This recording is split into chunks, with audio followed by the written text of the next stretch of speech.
Lição de número 3: a inerrância da Bíblia. O que é a inerrância da Bíblia? O que você sabe sobre os manuscritos autógrafos? Você já ouviu falar sobre os manuscritos apócrifos e sobre os apócrifos? Aqui você vai aprender sobre a inerrância da Bíblia e muito mais. Convido você a ficar conosco. Olá, meus irmãos, sejam todos bem-vindos ao canal Teologia Simplificada. Eu sou o pastor Evandro Oliveira e estamos aqui para darmos sequência ao nosso estudo do primeiro trimestre de 2022, Lições Bíblicas, revista Adultos, cujo tema do trimestre é a supremacia das Escrituras, a inspirada, inerrante e infalível Palavra de Deus. E hoje nós vamos estudar a lição de número 3, a inerrância da Bíblia. Ainda queremos informar que as lições estão agrupadas em playlist para facilitar a sua consulta. A você que nos tem acompanhado, muito bem-vindo a mais uma aula. E você que chegou pela primeira vez no nosso canal, é muito bem-vindo também. Então fique conosco. Vamos ao cabeçalho da nossa lição?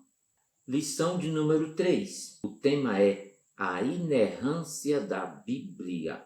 O texto áureo se encontra no Evangelho de Mateus, capítulo 5 e o versículo de número 18, que diz assim: porque em verdade vos digo que até que o céu e a terra passem, nenhum jota ou um tio se omitirá da lei, sem que tudo seja cumprido.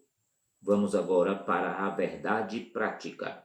A verdade prática diz assim: a doutrina segundo a qual a Bíblia não contém erro algum denomina-se inerrância das Escrituras. Por isso, podemos confiar em sua mensagem, que é incorruptível.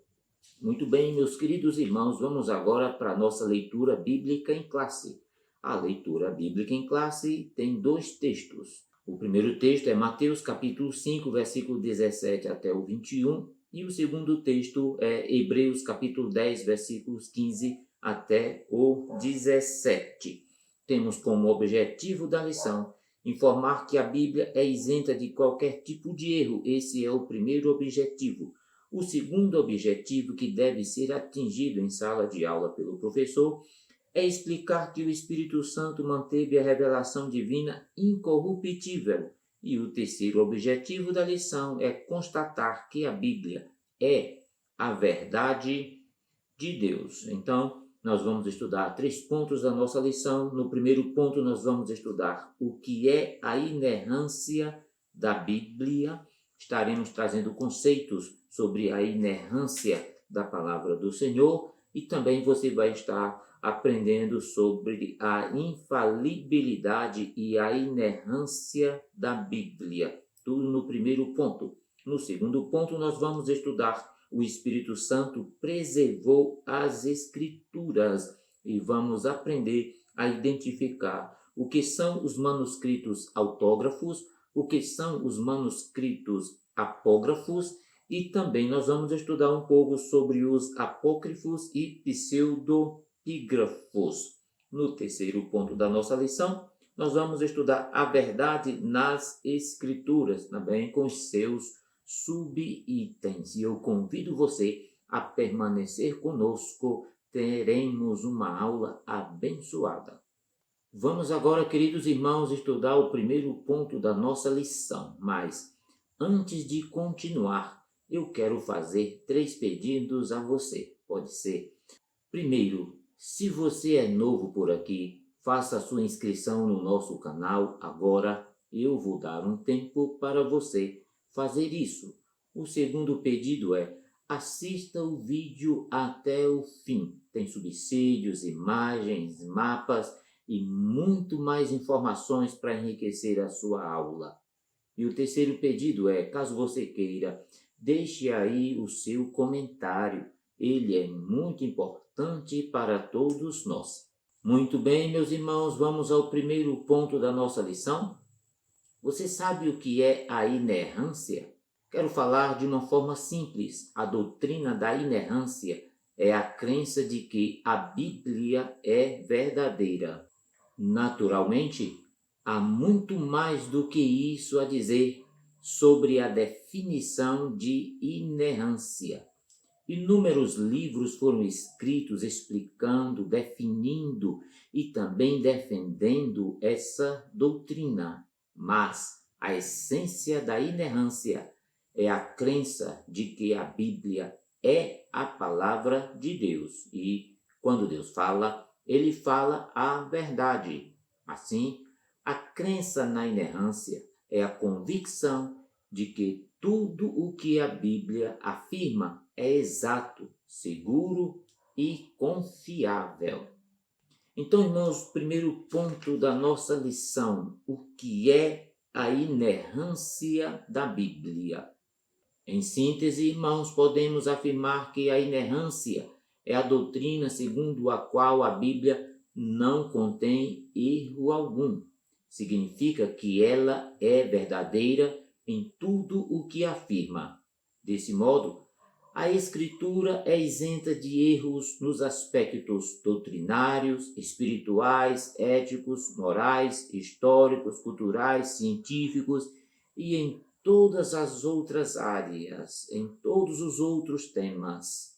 O argumento é irrefutável. O argumento é que Deus não pode errar. E como a Bíblia é divinamente inspirada, ela não pode conter erros. Assim sendo, veja que a inerrância, a infalibilidade e a inspiração estão entrelaçadas. E isso nós estudamos em A Autoridade da Bíblia, no primeiro ponto da nossa lição. Você vai lembrar exatamente dessa lição. Caso você tenha perdido, consulte na nossa playlist. Eu vou dispor aqui um card, é só clicar no card que você vai ter acesso a essa aula. Mas espere, não faça isso agora. Assista esse vídeo até o fim e aí depois você volta para assistir esse vídeo específico quando nós temos uma aula voltada para a autoridade da Bíblia. A autoridade da Bíblia. Nós estudamos sobre a inerrância, sobre a inspiração e a infalibilidade da palavra do Senhor. Esses três assuntos estão dentro da autoridade da Bíblia e você pode passar essas informações para os seus alunos. A infalibilidade e a inerrância da Bíblia. Muito bem, meus irmãos, é importante saber que a Escritura é infalível em todas as matérias que trata, não possui erros e nem se acha equivocada quanto a todos os seus ensinos. Por esse motivo, cremos e ensinamos que a Bíblia é infalível, ou seja, ela é incapaz de falhar, e igualmente inerrante, ou seja, livre de erros. Professamos que aquele que crê numa Bíblia inerrante também deve crer numa Bíblia infalível. Negar essas verdades é desacreditar de sua autoridade e de sua inspiração divina. Agora, meus irmãos, o que é a infalibilidade? É a qualidade ou virtude do que é infalível. É algo que jamais poderá falhar. Mas em uma definição teológica, podemos dizer que é a doutrina que ensina a ser a Bíblia infalível em tudo o que diz. Eis porque ela é a palavra de Deus e ela é assim chamada. Então, irmãos, eis a razão porque a palavra de Deus pode ser assim considerada. Sabe por quê? Primeiro, porque as suas promessas são rigorosamente observadas. As suas profecias cumprem-se de forma detalhada e clara. Veja, por exemplo, as 70 semanas de Daniel. E também podemos dizer que o plano da salvação é executado, apesar das oposições satânicas. Nenhuma de suas palavras jamais caiu, nem cairá por terra. Também ainda podemos dizer que a Bíblia dá testemunho de sua infalibilidade. Leia com atenção as seguintes passagens que aparecem aí na sua tela. Eu vou colocar as referências na sua tela. Você pode pausar o vídeo e verificar essas referências uma por uma, porque elas falam exatamente da infalibilidade das Sagradas Escrituras. Muito bem, irmãos, continue conosco, a aula está maravilhosa e você só tem a ganhar. Vamos para o segundo ponto da nossa lição. O Espírito Santo preservou as Escrituras. Primeiro item, nós vamos estudar os manuscritos autógrafos. O que são os autógrafos? Autógrafos são os manuscritos originais da Bíblia. São os textos com a grafia de próprio punho do autor bíblico ou de seu escrevente. Veja Filemão capítulo 1, 19 e Romanos 16 e 22. Veja, meus irmãos, o que diz Filemão, versículo de número 19. Diz assim: eu, Paulo, escrevo de próprio punho. Veja essa observação aqui. Eu, Paulo, escrevo de próprio punho. Aqui está a assinatura do escritor. Agora vejamos outra referência. Vamos ver Romanos capítulo 16 e o versículo de número 22. Diz assim, Romanos 16 e versículo de número 22. Eu, Técio, que redigi esta carta, saúdo vocês no Senhor. Então veja que Romanos foi ditado por Paulo, mas quem escreveu foi Técio. Está no versículo de número 22. Eu, Técio, que redigi esta carta, saúdo a todos vocês no Senhor. Cremos que a inerrância das Escrituras pertence a esses documentos e que as cópias fiéis desses manuscritos preservaram a exatidão dos originais. É bem verdade que os documentos originais da Bíblia, chamados de autógrafos, não foram preservados. Você sabe muito bem disso. Tudo o que se tem são cópias antigas, com certeza, mas não os autógrafos. No entanto, numa comparação com outros textos do mundo antigo, a Bíblia é um livro muito bem preservado, em grande número de cópias antigas. Pode ter certeza disso. Isto se aplica de modo especial ao Novo Testamento, mas também vale para o Antigo Testamento, especialmente a partir das descobertas dos rolos do Mar Morto. Agora, irmãos, vamos estudar um pouco sobre os manuscritos apógrafos. As cópias dos manuscritos originais são chamados de apógrafos. Atualmente existem cerca de 25.000 cópias dos manuscritos bíblicos, a maioria deles em hebraico, grego e latim. Então, irmãos, nessa perspectiva, cremos que o ato de inspiração aconteceu uma só vez na redação primária da palavra de Deus, que são os autógrafos. Mas a qualidade dessa inspiração foi preservada pelo Espírito Santo nas cópias dos originais, chamados de apógrafos. Assim sendo, a Bíblia não deixou de manter a exatidão do real significado das palavras inspiradas por Deus. Louvado seja o nome do Senhor. Vamos estudar agora os apócrifos, o terceiro subitem do primeiro ponto. Apócrifo vem de uma palavra grega que significa oculto. Você sabe que a Bíblia tem 66 livros que todas as igrejas aceitam como inspiradas por Deus. Vários outros livros relacionados, mas não inspirados, também foram escritos ao longo do tempo. Esses livros são chamados livros apócrifos porque não fazem parte da Bíblia. Foram ocultados da Bíblia para evitar heresias e confusões. Os livros apócrifos podem ter informação interessante e útil, Mas também tem ensinamentos duvidosos que contradizem o resto que a Bíblia afirma. Alguns têm histórias fantasiosas, outros contêm erros históricos, doutrinários, teológicos. Seus ensinamentos não têm o mesmo valor que a palavra de Deus. Por isso, meus irmãos, não são publicados juntos com a Bíblia. Você entendeu? Essa informação é muito importante. Aliás, se você tem interesse em saber mais sobre este assunto, autógrafos, apógrafos e apócrifos, faça um comentário aí no vídeo. Se eu notar interesse dos irmãos, nós faremos um vídeo exclusivo sobre esse tema tão importante. Voltando, irmãos, ainda sobre os apócrifos, não é bom misturar a verdade com o erro, nós sabemos disso.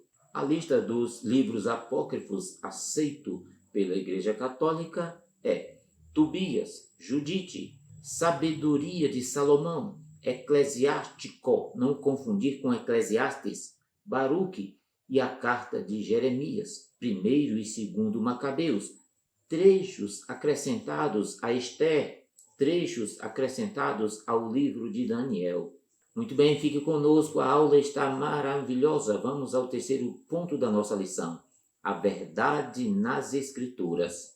Nos dias de hoje é notório as discussões sobre o que é moral, ético e correto, a relativização da verdade e de um padrão de conduta humana tem deixado um caos na sociedade, nós sabemos disso. Sem falar no bombardeamento de ideias que nem sabemos ao certo de onde procedem. Estamos em meio a uma guerra pela verdade, uma batalha pelo que é justo e reto. Veja, irmãos, o termo verdade significa o que é confiável, aquilo que é correto. A Bíblia ensina que Deus é a verdade, João 14, versículo 6, e a sua palavra também é a verdade, João 17, versículo 7. O escritor aos Hebreus declara que é impossível que Deus minta, Hebreus capítulo 6, versículo 18. Paulo ratifica que Deus não pode mentir, Tito capítulo 1, versículo 2. Em vista disso, cremos que a Bíblia, a palavra de Deus, possui autoridade. Assim, esses textos servem de base para a afirmação. O que a Bíblia diz é o que Deus diz. Como Deus não pode mentir, como Deus não é mentiroso, diz a palavra do Senhor, que Deus não é o homem, nem filho do homem, para que minta. Então, é óbvio, partindo desse pressuposto de que Deus não mente, é óbvio que a sua palavra também não mente, não contém erros. É a santa palavra de Deus. Apesar de alguns considerarem redundante o uso dos termos inspiração, inerrância e infalibilidade para legitimar a autoridade das Escrituras Sagradas, nossa ortodoxia professa e ensina que a Bíblia é a inspirada palavra de Deus, inerrante e infalível, com plena autoridade em tudo o que diz. Muito bem, meus queridos irmãos, obrigado pela sua companhia. Que Deus em Cristo te abençoe rica e poderosamente.